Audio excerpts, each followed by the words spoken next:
Let me share you a story. मैंने graduation की थी बैक इन 2015 और उसके बाद मैंने अपनी पहली जॉब स्टार्ट की एज अ साइट इंजीनियर। मैं एक लोकल कंस्ट्रक्शन कंपनी के साथ काम करता था और तकरीबन मैंने 5 साल उस कंपनी के साथ काम किया। और उस दौरान मेरे अंदर एक समझ लें कि साइकोलॉजी डेवलप हो गई थी कि मुझे किसी एक जगह पे काम नहीं करना। मुझे जो है वो इस कंपनी के मुख्तलिफ बिजनेस एवेन्यूज़ पे काम करना है। तो क्या करता था मैं कि मैं जब शुरू की ईयर में था तो पहले ही दिन मैं जाके साइट पे चला गया और मैंने साइट के ऊपर 1.5 साल तक काम किया और पूरे प्रोजेक्ट को एंड टू एंड चेक किया, यानी किस तरह प्रोजेक्ट मिलता है और किस तरह प्रोजेक्ट खत्म होता है। तो मुझे वो पूरा प्रोसेस समझ में आ गया।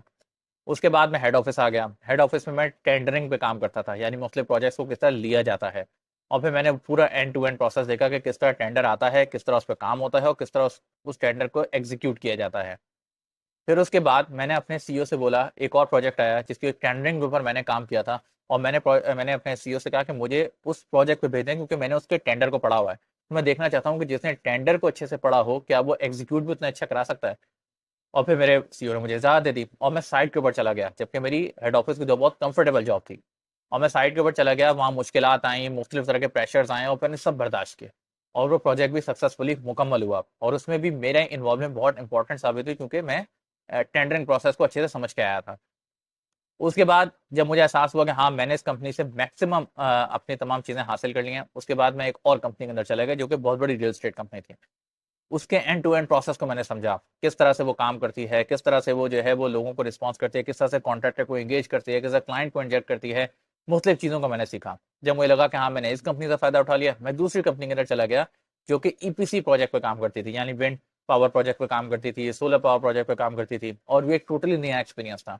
और अब मैं करंटली उसी कंपनी के अंदर हूँ और मैं उसके एंड टू एंड प्रोसेस को समझने की कोशिश कर रहा हूँ कि उस प्रोजेक्ट में किस तरह से काम शुरू होता है और किस तरह से काम खत्म होता है। और जब मुझे लगेगा मैं इस कंपनी में अच्छे से सीख चुका हूँ, मैं किसी दूसरी कंपनी में चला जाऊँ, किसी दूसरे बिज़नेस को अंडरस्टैंड करने के लिए चला जाऊँगा। और इससे क्या हो रहा है कि एक तो ये कि मेरी लर्निंग में इज़ाफ़ा हो रहा है, मेरी वैल्यू में इज़ाफ़ा हो रहा है, चूँकि मैं मुख्तलिफ बिज़नेस एवेन्यूज़ में काम कर चुका हूँ, मुख्तलिफ कंपनीज़ में काम कर चुका हूँ, मुख्तलिफ सेक्टर्स में काम कर चुका हूँ। दूसरा मुझे ये फ़ायदा हो रहा है कि मुझे ये समझ में आ रहा है कि पाकिस्तान के अंदर ओवरऑल जो कंस्ट्रक्शन का लैंडस्केप है, वो किस तरह काम करता है। जिससे मेरी वर्थ इंक्रीज हो रही है। जब मेरी सीवी किसी के सामने जाती है तो वो ज़ाहिर है मुख्तलिफ सीवीज होती हैं, उसके मुकाबले जब मेरी सीवी देखता है तो देखता है कि हाँ भाई बंदे ने जगह जगह काम किया हुआ है और मुख्तलिफ कॉन्ट्रैक्ट्स में काम किया हुआ है, जिससे मेरी वर्थ में इजाफा हो रहा है। तो मेरी हमेशा से एडवाइस रहती है तमाम इंजीनियर्स को, तमाम लोगों को कि कोई जॉब को सिर्फ मज़े के लिए स्विच ना करें, बल्कि मुख्तलिफ इंडस्ट्रीज़ का एक्सपीरियंस हासिल करने के लिए स्विच करें।